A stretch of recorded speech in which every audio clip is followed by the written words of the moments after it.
neighbor says, good to see you this morning. Good to see you this morning. Listen, I'm going to go ahead and get right to our message this morning.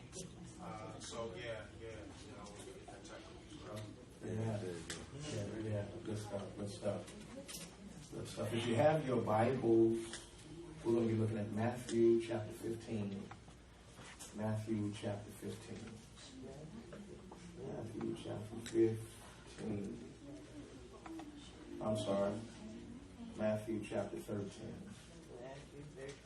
Somebody say Bible study. Bible study. Once you found it, or as you're looking for, you rest in your feet in the public reading and hearing of God's Word. I want to say good morning again to our partners, our family and friends, to our guests, first time and returning. It's so good to see you. Thank you for worshiping with us this morning.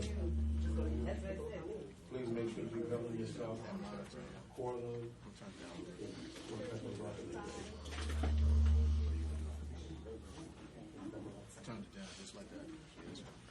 Matthew chapter 13.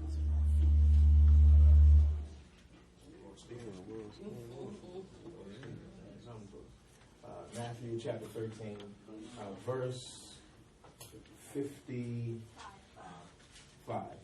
Yeah. I got on the screen. It sounds good, though. Technology. Verse 55. And it reads, I'll be reading from the NLD translation, verse 55. And it reads, then they and we know Mary, his mother, and his brother James and Joseph, Simon and Judas. You may be seated in the presence of the Lord.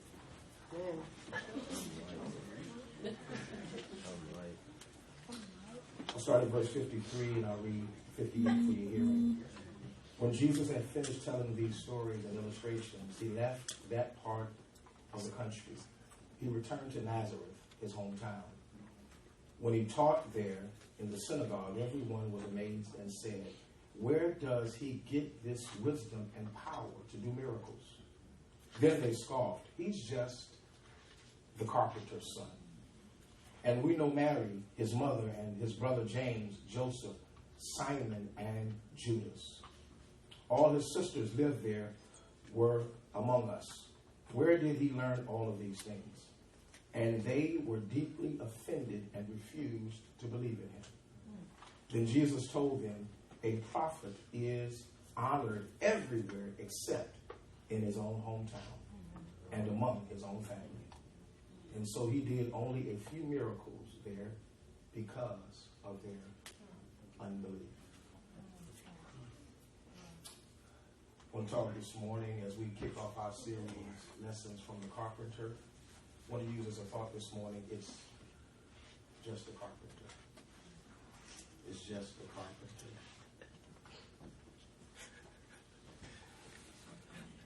My wife and I, y'all know she's right here? My wife and I, we've been married for we've been married for 25 years. And we haven't always seen eye to eye. We haven't always been on the same page. Doc, we've had some intense fellowships. You might call them arguments. We've had some intense fellowships over 25 years. And while we haven't always seen eye to eye, we were in 100% agreement on our children.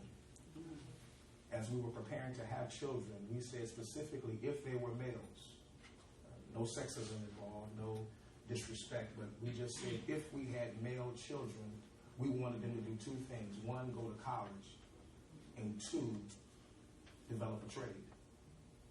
And so as we were moving to this community about 9 years ago now, we discovered that there was a technical high school in our city. And so we placed our eldest son, who was entering into high school, immediately into the vocational school. We never even considered the public school. And so we placed him there, and he was able to graduate from that high school with a certification as a carpenter. While I've never tried to live vicariously through my children, their days in high school and school, that's their glory days, my glory days were mine. But if I'm to be honest, I had this secret desire to live through my children in the area of a trade. My shop teacher, who was candid and straightforward with me, asked me to reconsider my future because I didn't have a future with my hands. And so he said, if you're looking to work professionally as a tradesman, you might want to consider something else. I don't know if he scarred me, because I don't know today, Keith, if I have a high regard or a deep envy for tradesmen. I haven't been able to figure it out. But those who work with their hands, I have this weird relationship. I love you, but I can't stand you. That being said, the lessons that we learn stick with us like a good meal to our ribs. I never in life thought that the conversations that I would have with my wood and metal shop teacher, Mr. Matthews, would prove valuable. No disrespect to him, I was just not good at either of them. And isn't it interesting who God uses to teach us lessons? There was a popular television program years ago that was birthed out of a book, and it was entitled, Everything I Learned in Kindergarten. I've discovered that God often uses or teaches us lessons in unlikely spaces and in unusual ways. He uses the occasion of a woman who had been bleeding for 12 years to teach us the power of what it meant to be in tune with our feelings. For the text says that when she touched him, he felt his power leave him. He used a funeral processional of a young man who died way too early. For the text says that as he was crossing this processional, he touched the edge of the thing that was carrying the casket, and the boy rose back to life. He uses the occasion of a Roman soldier to teach us the power of our own words. For the text says that the Roman soldier said to him, I am a man of authority too. I have men who serve under me. I know what it is to give commands. And Jesus, you don't have to come to my house. If you just say the word, I know my daughter will be healed. Preach. In 3 years, we learned life lessons from a carpenter. In 3 years, we learned lessons from a carpenter. Before he was a teacher, before he was a healer, he was a licensed contractor. Before he was a healer, before he was a teacher, he was an independent contractor. He was a common laborer who had calloused hands. He learned lessons in shop, not in the sanctuary. He learned lessons in shop, not in the synagogue. He learned his lessons in shop, not in a seminary. In 3 years, we learned life's lessons from a carpenter. Y'all walking with me through this morning? Yet, 2.4 billion people ascribe to the lessons that he taught. What was in this carpenter's toolbox? I found out this, Deacon Keith. I found out that in a carpenter's toolbox, there were and there still are a plethora of tools that they use. What was in this carpenter named Jesus' toolbox? What distinguished him from just being a good carpenter? What made him a master carpenter? What tools did he use? What kind of carpentry did he practice? Was he a framer? Was he a joister? Or was he a trimmer? What made him a master carpenter? Can I tell you, in his toolbox were tools of transformation. In his toolbox were tools that transformed lives. He was a framer he provided an outline for how we should see ourselves and how we should see God. He was a joister. He didn't put floors together. He provided a foundation for us to stand on and to live by. All right, now preach. He was a trimmer. He didn't just trim with a chisel, but he trimmed the edges off of our lives so that we would be conformed. I'm teaching the Bible. Yeah. So that we would be conformed in his own image and in his likeness. Well, that is the kind of lessons that he taught. Those were the tools that were placed inside of his bag. He chiseled our heart. He chiseled our mind. He chiseled our soul. He was carving us so that we would look like what we used to look like in Genesis 1 and 2. He was shaping us in his image and in his likeness, because if you know the Bible, somewhere along the way we fell off and we got off course. And so here comes this carpenter, unsuspectedly. Who would have ever thought that's Mary's boy? And he came with tools. Yes, yes, yes. Not just for wood, not just for stone, but he came for wood. He came with tools that would shape human beings' lives. This is the kind of carpenter that we learn our lessons from.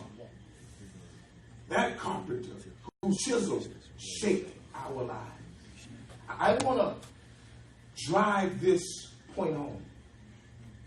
And I have a video that I'd like to show you, because I want you to get what it means to stand still long enough and allow the carpenter of our souls to reframe our lives. Are you ready to show that clip? Let's show it.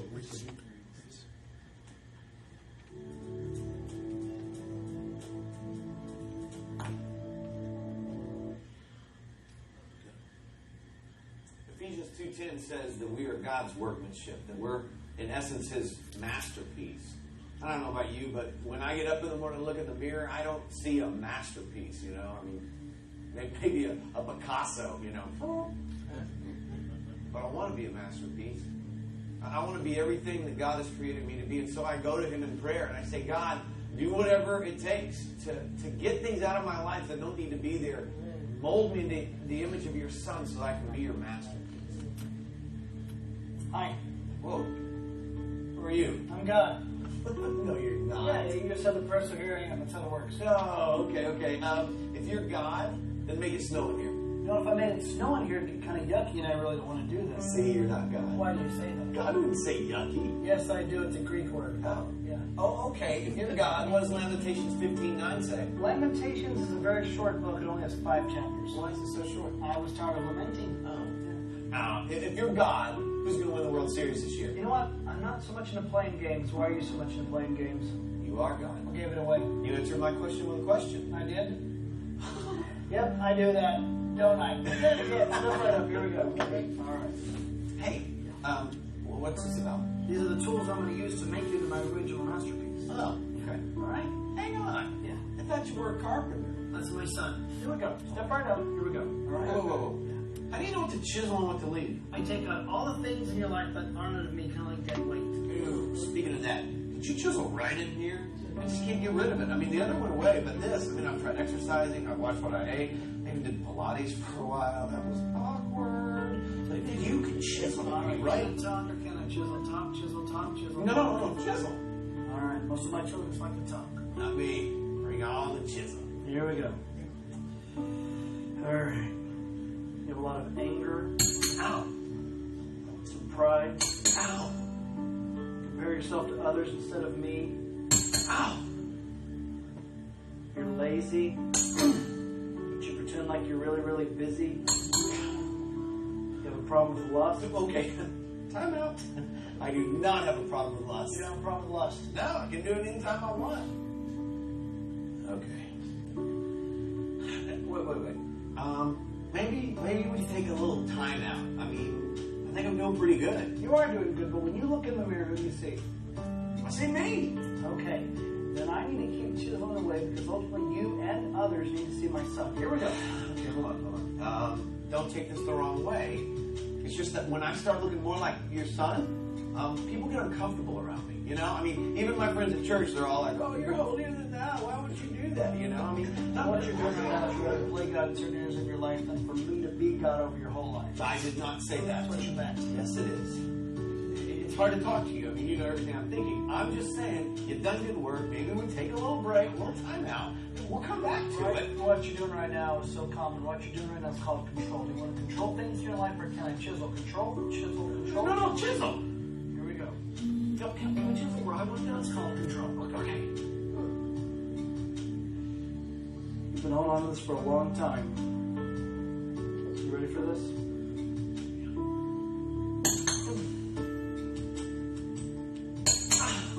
It hurts. It hurts me more than it hurts you. Ow! I don't think you understand this pain. Don't talk to me about pain. I know all about pain. I said my son would die on the cross for pain, for sin, but I also did it for another reason, to give you freedom. Do you know what insanity is? Insanity is doing the same thing over and over and over again and expecting different results. And there are the things in your life, you even think back to high school, that you've been doing that do not work in your life, but you go to these empty wells whenever you're hurting, whenever you're angry, whenever you're lonely and tired, but they do not work. No, okay. I'm thinking maybe we Thoughts could. are not my thoughts. Oh, okay, but if we went another way, Your we ways could. are not my ways. Okay, well, look, I can't be good. You can't be good. I've made you good. Be good. What? Nothing. What is it? You wouldn't understand. I, God of all the universe, wouldn't understand something one of my children has to say. Try me. It's just, God, I've let you down so many times. No. You were never holding me up. I hold you up with my victorious, righteous right hand, and don't you forget that. In this relationship, I hold you up. Okay. Chisel away. All right. Just be prepared for what you're going to find in there. Because I know who's inside you. Because God, I get up every morning and I look at Him in the mirror. And it is this scared little kid who gets up every day and tries to dress like an adult and act like an adult, but can't. So just be prepared for what you're going to find. You have listened to so many voices for far too long that aren't of me. You think you're junk, don't you? You really, really, really think you're junk. Listen to me. I don't make junk. What does that say about me? How can I show you that my love for you has no boundaries? I know. Reach in your back pocket. What? Reach in your back pocket. Why? Are you arguing with me? Reach in your back pocket. God. Yes? I was just saying, God, I'll do that right now. You were just saying my name in vain. You know what? It's a name, it's a saying. It's more than a name, it's more than a saying, it's more than a bad habit. It's a name above all names. I want to teach you something about my name. Reach in your back pocket.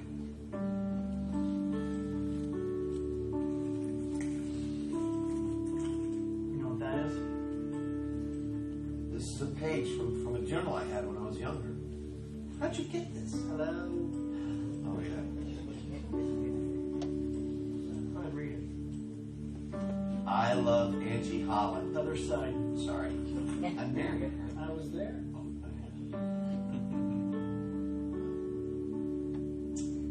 Dear God, today I am turning everything over to you. I'm not going to hold on to anything anymore. Your word says that you will make me your masterpiece and use me to do great things. I don't see how it's possible, but I want to do all that I am. So please do whatever it takes to make me what you want. I love you, God. I love you too, Tommy. I love you too much to leave you where you're at. So this salvation that you hold, Don't let it be some sentimental gush or some head knowledge. I want you to work it out, every detail of your life. And don't compare yourself to someone else, because that is just trivial nonsense. You are my original masterpiece. You are one of my workmanship, and you I find favor. Don't look at this as a prison, but look at this as a father disciplines his child. A father disciplines the ones he loves. I know, but it's going to be tough. Yes, it'll be tough. But you bought into the lie thinking everything was going to be easy when you said yes to me. It's not how it works. I want you to do something. I want you to look up there and I want you to say, Tommy is God's original masterpiece. Tommy? No. The way you see yourself, or you yearn so much for others to see you. The way I see you. Tommy is God's original masterpiece. Yes, you are. So are you. God doesn't make junk. You are an original masterpiece.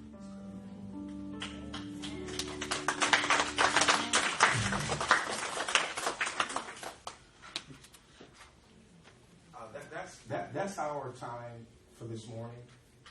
As we move into this conversation over the next few weeks, lessons from the Carpenter, I want to remind you that you will be amazed who God will send in your life to teach you the lessons that you need to learn. But second, that you are God's masterpiece. When He created you, He broke the mold. There was no intent to make anybody else that would look, act, think, and function just like you. And so when you look in the mirror, I want you to see God's masterpiece.